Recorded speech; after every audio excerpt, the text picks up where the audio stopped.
At Sierra, discover top workout gear at incredible prices, which might lead to another discovery. Your headphones haven't been connected this whole time. Awkward. Discover top brands at unexpectedly low prices. Sierra, let's get moving. This episode is brought to you by Credit Karma. When it comes to your money, Credit Karma keeps you ahead of the game. You can count on Credit Karma to keep up with your financial needs as they evolve, helping you monitor your progress and giving you personalized recommendations so you can make strides towards your goals. Make sure you're on the right track, no matter where you are on your financial journey. Intuit Credit Karma. Karma you can count on. Download today. This is Optimal Health Daily, How to Manage Stress by Sam Lynch of Fitnitiative.co.uk. And I'm Dr. Neil, your host and narrator. Hey there, happy Saturday. I hope your weekend is off to a great start, and welcome back to Optimal Health Daily, or OHD, where I act as your narrator of popular health and fitness blogs and always provide my commentary at the end. And don't forget, we have a bunch of shows covering different topics. Just search for Optimal Living Daily in your podcast app to find them. All right, let's keep this intro nice and short so we can get right to it and start optimizing your life. How to Manage Stress by Sam Lynch of Fitnitiative.co.uk. We all experience stress in some way, but the way we respond to it makes a big difference when it comes to our overall well-being. Not all stress is bad, and there is a sweet spot in which we perform at our best. However, with so many stressors in life, job-related, family, financial, economic, social, physical, and so on, things can quickly become overwhelming and take a toll on our health. Because of this, it's important to manage stress and keep ourselves in that sweet spot for optimal performance and health. Ways to manage stress. 1. Relaxation techniques. With so much going on in our lives, it can be hard to find time to simply relax. If you think over the course of your week, how many times do you genuinely feel like you're relaxing?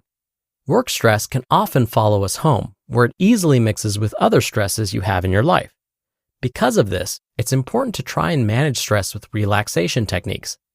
Relaxation techniques such as deep breathing, meditation, and yoga can help calm the mind and body and reduce stress.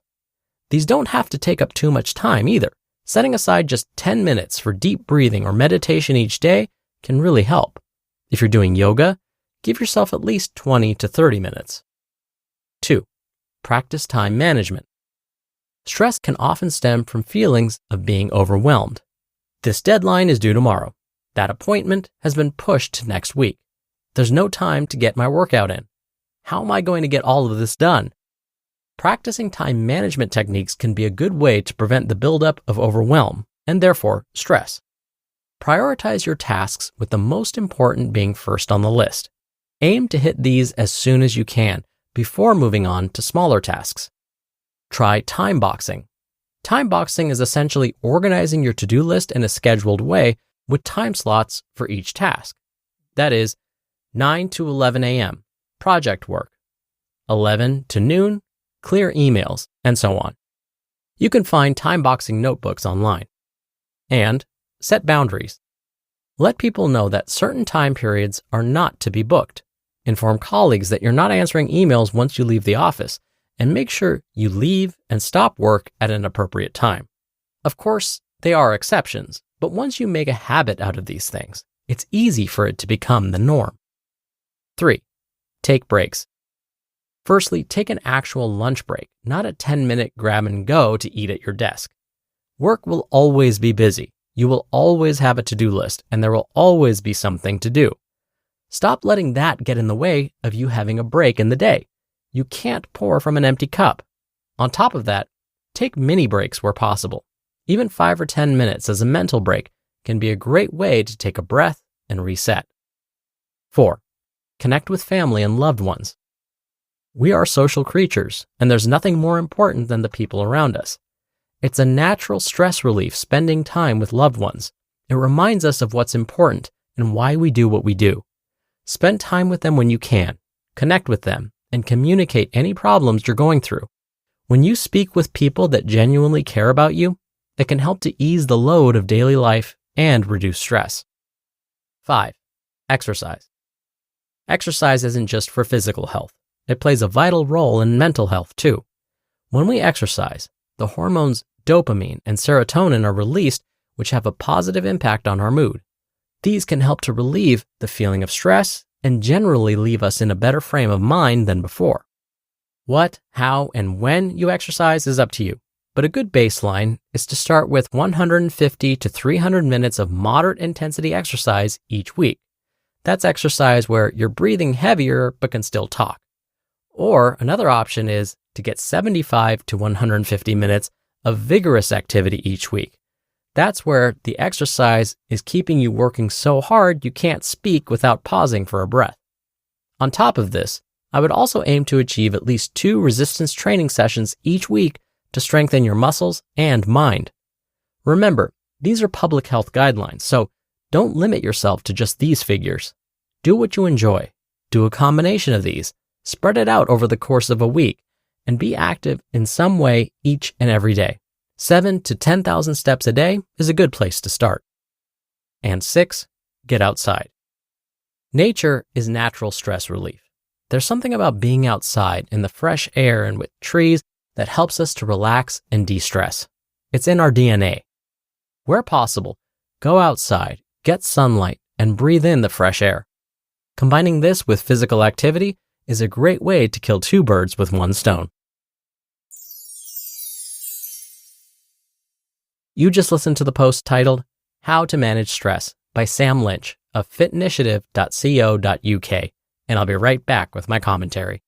Right now, there's a talented person out there who could take your company to the next level. Do you want to hope they see your job post before your competitors? Or do you want to match with them with Indeed sponsored jobs? Sponsored jobs boost your post for quality candidates so you can reach the exact people you want faster. I love that Indeed speeds up hiring. When I've hired in the past, the process was overwhelming. I wish I'd used Indeed. Spend more time interviewing candidates who check all your boxes. Less stress, less time, more results now with Indeed sponsored jobs. And listeners of this show will get a $75 sponsored job credit to help get your job the premium status it deserves at Indeed.com/health. Just go to Indeed.com/health right now and support our show by saying you heard about Indeed on this podcast. Indeed.com/health. Terms and conditions apply. Hiring? Do it the right way with Indeed. Sometimes I just don't have the time or brain space for proper grocery shopping. With a long commute, shopping for groceries is the last thing I want to do. That all changed with Hungry Root. It's the easiest way to get healthy. Just tell them what you like, don't like, and your goals, and Hungry Root fills your cart with personalized recommendations. It's the perfect way to actually stick with your New Year's resolution of starting fresh with healthy eating. For my Hungry Root order, I was able to get the veggies and proteins I specifically wanted for my weekly meal prep, plus a couple sides and pre-made meals for convenience, all fresh and delivered quickly. Take advantage of this exclusive offer. For a limited time, get 40% off your first box, plus get a free item in every box for life. Go to hungryroot.com/OHD and use code OHD.